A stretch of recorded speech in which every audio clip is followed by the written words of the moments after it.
Bom dia, esse é o Visão Libertária de 31 de agosto de 2019. Notícia sugerida por Rassi e comentada por Renan S. Gustavo Franco, não me venham com conversinha libertária sobre criptomoedas. Lindo ver que estamos incomodando. No dia 26 de agosto, o ex-presidente do Banco Central, Gustavo Franco, foi convidado para palestrar em um evento sobre criptomoedas no Rio de Janeiro. Durante a palestra, Franco compara as moedas criptográficas a empresas offshore, indicando que é possível utilizá-las para esconder dinheiro do fisco, como se esconder dinheiro dos fiscais fosse alguma coisa errada. É fato que as criptomoedas podem garantir algum anonimato e privacidade de uma forma até mais eficaz que uma offshore. Entretanto, é errôneo afirmar ou dar a entender que o problema aqui se deve à criptomoeda em si. Para todos os efeitos, sabemos que, do ponto de vista libertário, não há nada que garanta a legitimidade do fisco. Fiscalização estatal não é nada além do uso de violência contra cidadãos, principalmente quando se trata de regulação sobre trocas voluntárias entre pessoas. Dizer esconder dinheiro do fisco de forma pejorativa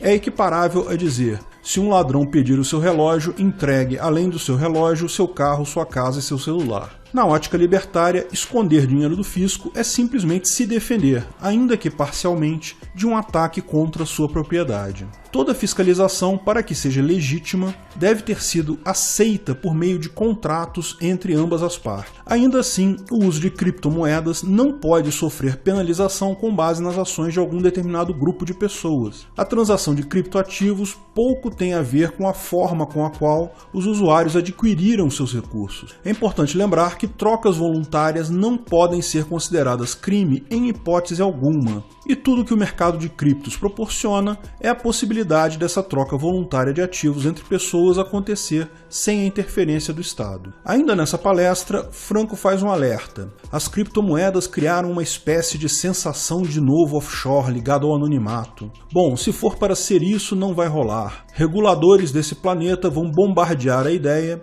e não me venha com essa conversinha libertária. Não vai rolar. Não tem por que criar um faroeste financeiro monetário para cobertar crimes ou outras coisas. Bom, está muito claro que os reguladores desse planeta, belo termo para os reis do gado, não?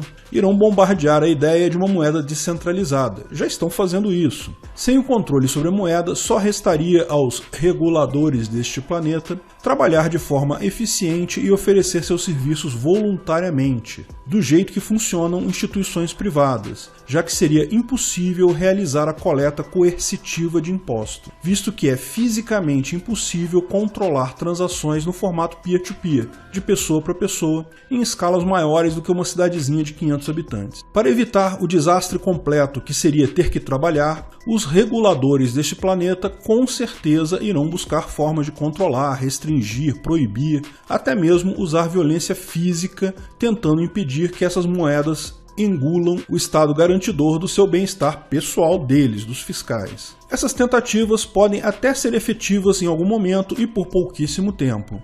Entretanto, elas não podem perdurar devido ao baixo custo da informação descentralizada, que faz com que as pessoas tenham acesso a notícias e informações por diversas perspectivas diferentes em um curtíssimo espaço de tempo. Pode-se fazer um paralelo com o que esses reguladores chamam de pirataria de filmes e música. Já é crime, já é proibido, já tem pena, já é proibido há dezenas de anos. No entanto, já está claro para todo mundo que o Estado é incapaz de efetivamente proibir isso. Mas em uma de suas afirmações, o ex-presidente do Banco Central não estava errado. Ele disse também que os bancos serão criaturas diferentes. Os bancos de fato precisarão adaptar-se ao mercado com criptomoedas, e o modelo existente hoje irá mudar drasticamente com a popularização e disseminação do uso dessas moedas em atividades cotidianas. Dizer que os bancos irão sumir é bobagem. Entretanto, o modelo de negócio não pode ser mais o mesmo, e as mudanças devem ser repentinas, o que exige muita flexibilidade,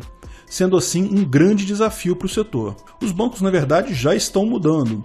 Um modelo de negócio que não mudou em quase nada nos últimos 50 anos, já vimos várias mudanças, ofertas de empréstimos e investimentos totalmente eletrônicos e peer-to-peer, bancos digitais sem agências físicas e muito mais com certeza ainda vem por aí. Mas o que o Gustavo Franco quis dizer com não tem por que criar um faroeste financeiro monetário? Este já está criado e Franco sabe muito bem disso, e o tal faroeste é muito mais eficiente do que os bancos centrais atuais, simplesmente por ter a matemática como lastro e funcionar de forma descentralizada. Os bancos centrais, mesmo quando bem gerenciados, acabam cometendo erros que tomam proporções catastróficas, já que por mais boas que pudessem ser as intenções, ninguém sabe o que é melhor para as pessoas do que elas mesmas, e esse fato presume a ineficiência desses bancos centrais e de qualquer tentativa de controlar a economia, seja congelando preços, imprimindo dinheiro ou controlando a taxa de juros. Lembre-se, tais bancos, mesmo quando ditos independentes, estão na mão de políticos.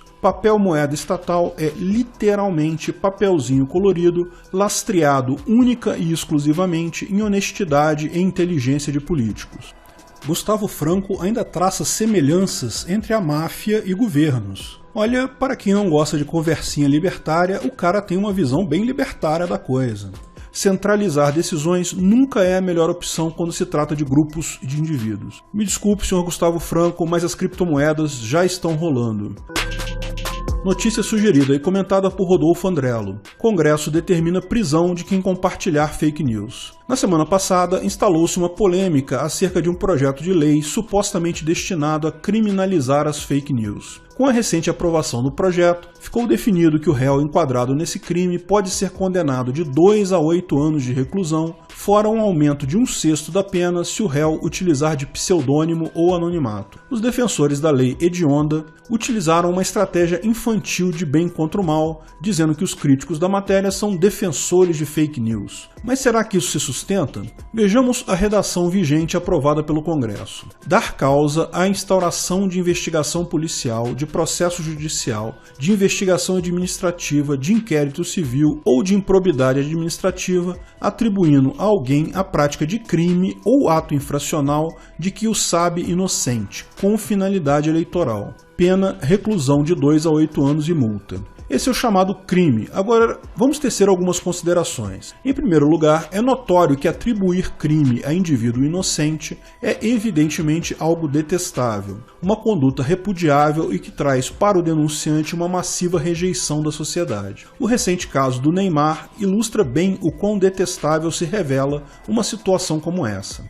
No entanto, se a atitude do indivíduo se limitar a proferir inverdades sobre outra pessoa, isso seria simplesmente mero exercício da autopropriedade. Como há casos em que a inverdade pode causar efeitos terríveis para o indivíduo, pode eventualmente ser positivo questionar: o novo dispositivo de lei não faz justiça em combater tal prática? Dando uma colher de chá ao positivista, não vamos afastar de pronto a utilidade da norma estatal. Ao contrário, vamos devolver ao positivista a pergunta: e se o artigo 339 do Código Penal já não seria o suficiente? A redação do artigo 339 previa as exatas mesmas condutas, as exatas mesmas penas, os mesmos agravantes e atenuantes. Por que raios deveriam ter gasto recursos escassos dos miseráveis pagadores de impostos para aprovar uma lei dizendo a conduta que já era igualmente penalizada? Quem comparar as duas redações poderá perceber que a regra que o Congresso aprovou meramente se distingue da regra do CP por um acréscimo, o qual seja com finalidade eleitoral. Ou seja, para os parasitas postulantes a cargo político, pertencem a uma classe ontológica diferenciada, motivo pelo qual eles merecem uma regra especial de proteção.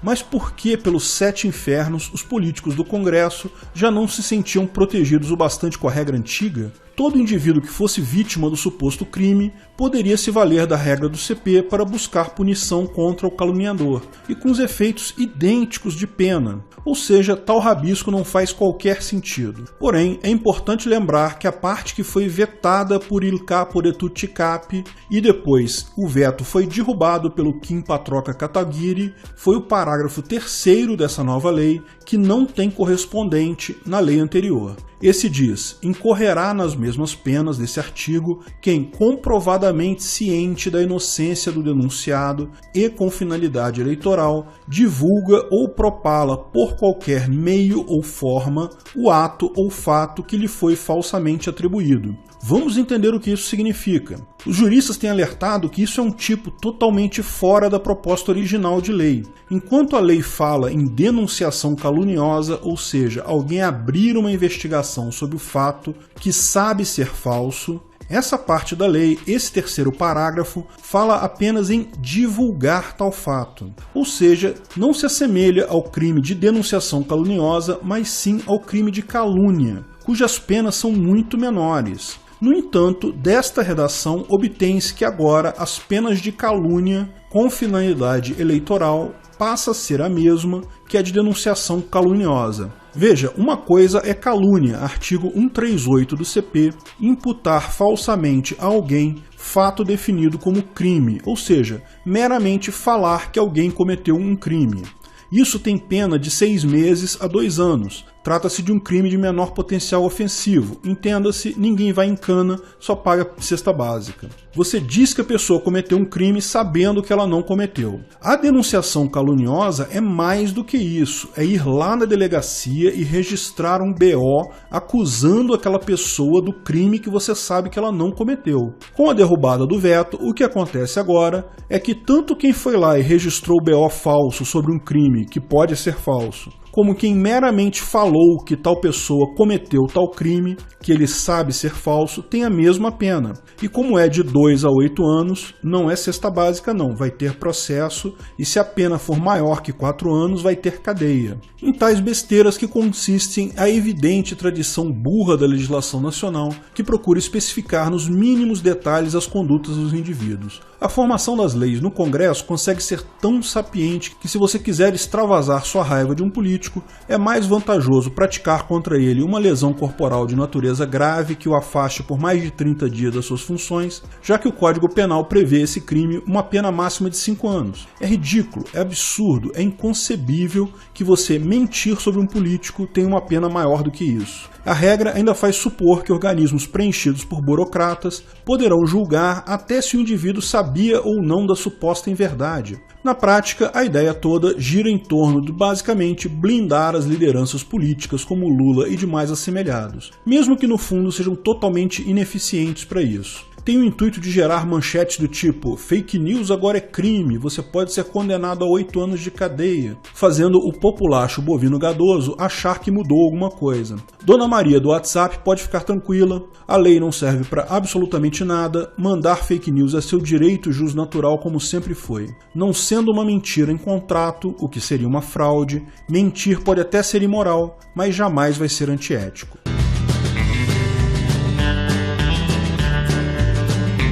Hoje é o último sábado do mês. Isso significa, sim, você acertou. Hoje é dia do Prêmio Senhor Bovino Gadoso de agosto de 2019. E o ganhador do Prêmio Senhor Bovino Gadoso de agosto de 2019 é o Guilherme.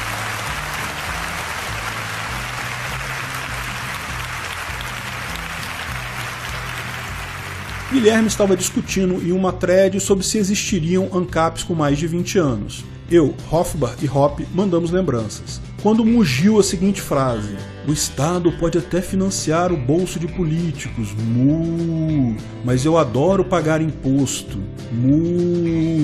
E ainda complementou deixando todos preocupados que isso poderia ser um sinal de AVC. Queria ter mais grana para poder pagar mais, Caro Guilherme, você almoçou hoje? Por que não usou o dinheiro do seu almoço para pagar impostos? É só fazer uma doação à Receita Federal, você sempre pode pagar mais impostos se quiser. Desnecessário dizer que o ruminante em questão foi logo espinafrado em sua própria thread. Essas pessoas que ainda defendem imposto claramente estão ficando isoladas nas redes sociais. Mas não é só nas redes sociais não, hein? Eu vou liberar um vídeo nos próximos dias da série Vamos Pegar Câncer, que vai te deixar surpreso. Uma salva de palmas para o Senhor Bovino Gadoso de agosto de 2019. Parabéns, Guilherme, por sua enorme contribuição à gadosidade humana. São pessoas como você que possibilitam aos parasitas do STF comer suas lagostas sem se preocupar com a vida. Obrigado pela audiência. Esse vídeo foi patrocinado pela Universidade Libertária. Quer conhecer mais sobre libertarianismo? Veja o link na descrição do vídeo. Até a próxima!